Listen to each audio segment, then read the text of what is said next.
నమస్కారం. మన విద్యా 24/7 ఛానల్కి స్వాగతం. 6వ తరగతి నుంచి 10వ తరగతి వరకు పాఠ్యాంశాలన్నీ తెలుగులోనే స్పష్టంగా, సులభంగా అర్థమయ్యేలా వివరించడం మా ధ్యేయం. స్కూల్ పరీక్షలైనా, ఫైనల్ అసెస్మెంట్స్ అయినా, ఎస్ఎస్సి బోర్డు పరీక్షలైనా మీ విజయాలకి కావాల్సిన పూర్తి మార్గదర్శకత ఇక్కడే లభిస్తుంది.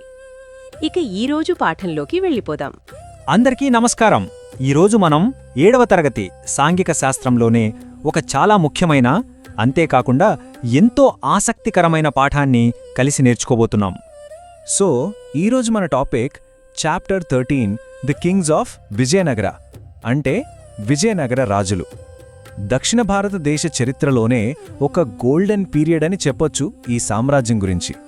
మరి ఆలస్యం చేయకుండా ఆ గొప్ప సామ్రాజ్యం గురించి వివరంగా తెలుసుకుందాం రండి. ఈ పాఠం పూర్తయ్యేసరికి మనకు చాలా విషయాల మీద ఒక క్లారిటీ వచ్చేస్తుంది. అసలు విజయనగర సామ్రాజ్యాన్ని ఎవరు, ఎలా స్థాపించారు, వాళ్ళ రాజధాని నగరం నిర్మాణం ఎంత అద్భుతంగా ఉండేదో చూద్దాం. ఇక వాళ్ల పరిపాలనలో చాలా ముఖ్యమైన అమర నాయక సిస్టమ్ అంటే ఏంటో చర్చిద్దాం. ఆ తరువాత గొప్ప పాలకుడైన శ్రీకృష్ణదేవరాయల విజయాల గురించి, అలాగే కుతుబ్షాహీ వంశం ఎలా అధికారంలోకి వచ్చిందో కూడా పరిశీలిద్దాం. సరే, మనం ఈ పాఠంలో ఏ అంశాలు ఏ ఆర్డర్లో నేర్చుకోబోతున్నామో ఒకసారి చూద్దాం. ముందుగా విజయనగరం పరిచయంతో మొదలు పెడదాం. తర్వాత వారి రాజధాని, సైన్యం, అమరనాయక సిస్టమ్ గురించి తెలుసుకుంటాం. ఆ తర్వాత గ్రేట్ రూలర్ శ్రీకృష్ణదేవరాయలు, గోల్కొండ కుతుబ్షాహీల గురించి చర్చిస్తాం. ఇక చివర్లో ఒక చిన్న సమ్మరీ, కొన్ని ప్రాక్టీస్ ప్రశ్నలతో ఈ పాఠాన్ని ముగిద్దాం. ఇక మొదలు పెట్టేద్దాం.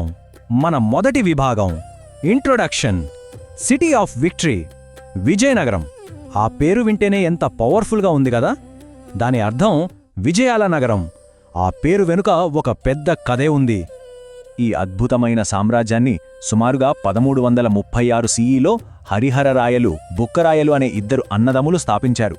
వాళ్లు దీన్నెక్కడ కట్టారో తెలుసా? పవిత్రమైన తుంగభద్ర నది ఒడ్డున వారి గురువు విద్యారణ్యస్వామి ఆశీస్సులతో ఈ నగరానికి పునాది వేశారు. ఇప్పుడు వాళ్ళ రాజధాని నగరం గురించి మాట్లాడుకుందాం. ఒక్కసారి ఊహించుకోండి, ఆ కాలంలోనే ప్రపంచంలోనే అత్యంత పెద్ద, సంపన్న నగరాల్లో ఒకటిగా విజయనగరం పేరు పొందిందంటే మామూలు విషయం కాదు కదా. ఆ నగరం ఎంత గొప్పదంటే మాటల్లో చెప్పడం కష్టం. అందుకే ఆ రోజుల్లో పర్షియా నుండి వచ్చిన అబ్దుర్ రజాక్ అనే యాత్రికుడు ఏమన్నాడో చూడండి. విజయనగరం లాంటి నగరాన్ని నా కళ్ళెప్పుడూ చూడలేదు, అలాంటి నగరం ప్రపంచంలో ఉందని నా చెవులెప్పుడూ వినలేదు అని వర్ణించారు. ఆయన మాటలే ఆ నగరం గొప్పతనానికి ఒక పెద్ద సాక్ష్యమన్నమాట. ఒక్కసారి ఈ స్లైడ్లో ఉన్న మ్యాప్ను జాగ్రత్తగా గమనించండి. ఇది సిటీ యొక్క ప్లానింగ్ని చూపిస్తుంది. ఇది మామూలు నగరం కాదు. నగరం చుట్టూ 1, 2 కాదు, ఏకంగా 7 వరుసల కోట గోడలు ఉండేవట. లోపల గుళ్లకు, వ్యవసాయానికి, రాజకుటుంబాలకు, సామాన్య ప్రజలకు ఇలా ప్రతిదానికి వేర్వేరు జోన్స్ కేటాయించారు. దీన్ని బట్టి మనకు అర్థమయ్యేదేంటంటే ఇది చాలా పక్కాగా ప్లాన్ చేసిన అత్యంత సురక్షితమైన నగరం. మరింత పెద్ద సురక్షితమైన సామ్రాజ్యాన్ని నడపాలంటే ఏం కావాలి? కరెక్ట్, చాలా బలమైన సైన్యం, ఒక పటిష్టమైన పరిపాలనా వ్యవస్థ కావాలి. ఇప్పుడు వారి సైనిక పరిపాలనా వ్యవస్థలకు వెన్నెముకలా నిలిచిన ఒక చాలా ఇంట్రెస్టింగ్ సిస్టమ్ గురించి తెలుసుకుందాం. విజయనగర సామ్రాజ్యం యొక్క ఒక ముఖ్యమైన పొలిటికల్ ఇన్నోవేషన్ ఈ అమరనాయక సిస్టమ్. ఇది చాలా తెలివిగా పనిచేసేది. ఈ సిస్టంలో ఏంటంటే, నాయకులు అనే మిలిటరీ కమాండర్లకు రాజులు కొన్ని భూభాగాలను ఇస్తారు. వాటిని అమరం అనేవారు. దానికి బదులుగా ఆ నాయకులు రాజు కోసం సైన్యాన్ని మెయింటైన్ చేసి అవసరమైనప్పుడు యుద్ధానికి పంపించాలన్నమాట. ఒక రకంగా గివ్ అండ్ టేక్ పాలసీ లాంటిది. ఇది వింటుంటే మీకు ఏదైనా గుర్తొస్తుందా? మనం ఇంతకు ముందు ఢిల్లీ సుల్తాన్ల గురించి చదువుకున్నప్పుడు ఇక్తా సిస్టమ్ గురించి తెలుసుకున్నాం కదా.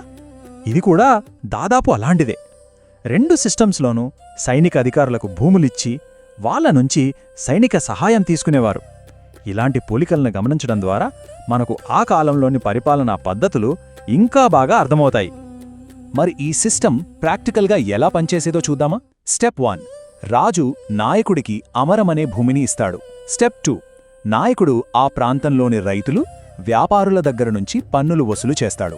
స్టెప్ 3, వచ్చిన ఆదాయంతో అతను రాజు చెప్పినన్ని గుర్రాలను, ఏనుగులను, సైనికులను పోషించాలి. ఇక ఫైనల్గా స్టెప్ 4, నాయకుడు ప్రతి సంవత్సరం రాజుకు కొంత డబ్బు కప్పంగా చెల్లించి తన విధేయతను చాటుకోవడానికి రాజసభకు హాజరయ్యేవాడు.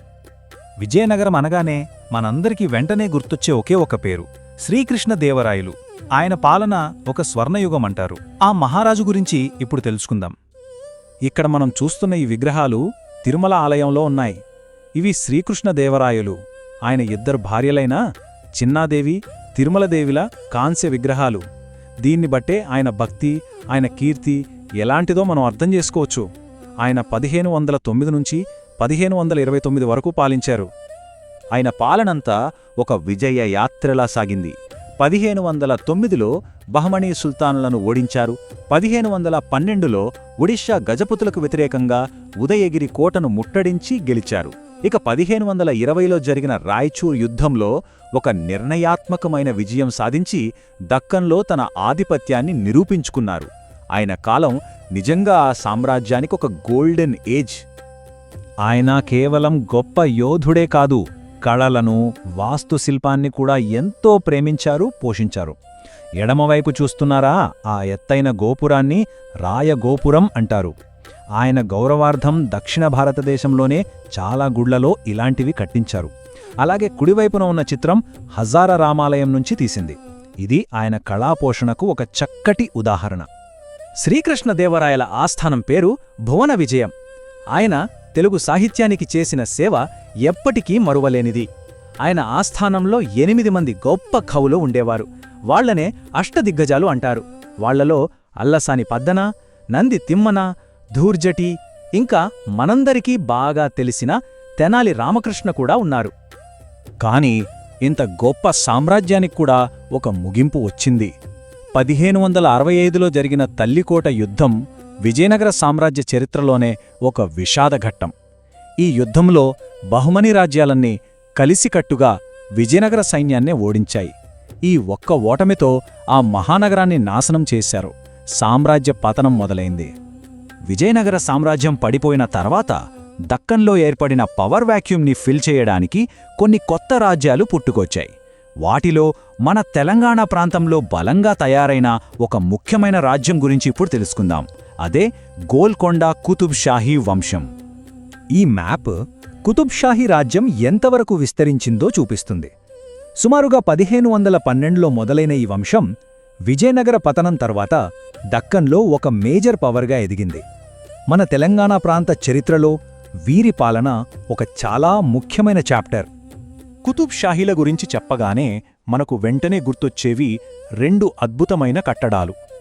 ఎడమవైపున మన హైదరాబాద్ నగరానికే గుండెకాయలాంటి చార్మినార్, కుడివైపున వారి రాజధాని అయిన ఆనాటి ఇంజనీరింగ్కి నిలువుటద్దంలా నిలిచిన గోల్కొండ కోట. ఇవి వారి వారసత్వానికి గొప్ప ఉదాహరణలు. సరే, ఇప్పటిదాకా మనం విజయనగరం నుంచి గోల్కొండ వరకు ఒక అద్భుతమైన చారిత్రక ప్రయాణం చేశాం. ఇప్పుడు మనం నేర్చుకున్న ముఖ్యమైన అంశాలను ఒక్కసారి గుర్తు చేసుకుని కొన్ని అభ్యాస ప్రశ్నలను చూద్దాం. సరే, ఇప్పుడు మీకోసం ఆలోచింపజేసే ఒక ప్రశ్న. మనం నేర్చుకున్న దాని ప్రకారం ఈ అమరనాయకులు ఎందుకు అంత శక్తివంతంగా మారారు? వాళ్లకి మనం ఇంతకుముందు చదువుకున్న కాకతీయుల కాలంలోని నాయకులకి ఏమైనా పోలికలున్నాయా? దీని గురించి ఆలోచించండి. ఇలా పోల్చి చూడటం ద్వారా మనకు చరిత్ర ఇంకా బాగా అర్థమవుతుంది.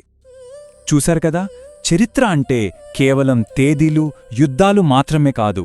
అప్పటి ప్రజలు, వాళ్ల పరిపాలన, వాళ్ల కళలు అన్నీ కలిపితేనే చరిత్ర. గతాన్ని అర్థం చేసుకోవడం ద్వారా వర్తమానాన్ని కూడా మనం బాగా తెలుసుకోగలుగుతాం. Let's make learning easy. ఈరోజు చూసిన పాఠం మీకు ఉపయోగపడిందని హృదయపూర్వకంగా ఆశిస్తున్నాను. ఇలాంటి మరిన్ని స్పష్టమైన, సహాయకరమైన, మార్కులు పెంచే పాఠాలు పొందాలంటే మన విద్యా 24/7 ఛానల్ను తప్పకుండా సబ్స్క్రైబ్ చేయండి. ఈ వీడియో నచ్చితే లైక్ చేయండి, మీ ఫ్రెండ్స్కి షేర్ చేయండి. మీ సందేహాలు, సూచనలు, తదుపరి నేర్చుకోవాలనుకున్న విషయాలు కింద కామెంట్స్లో రాయండి. మీ స్పందన మాకెంతో ముఖ్యం.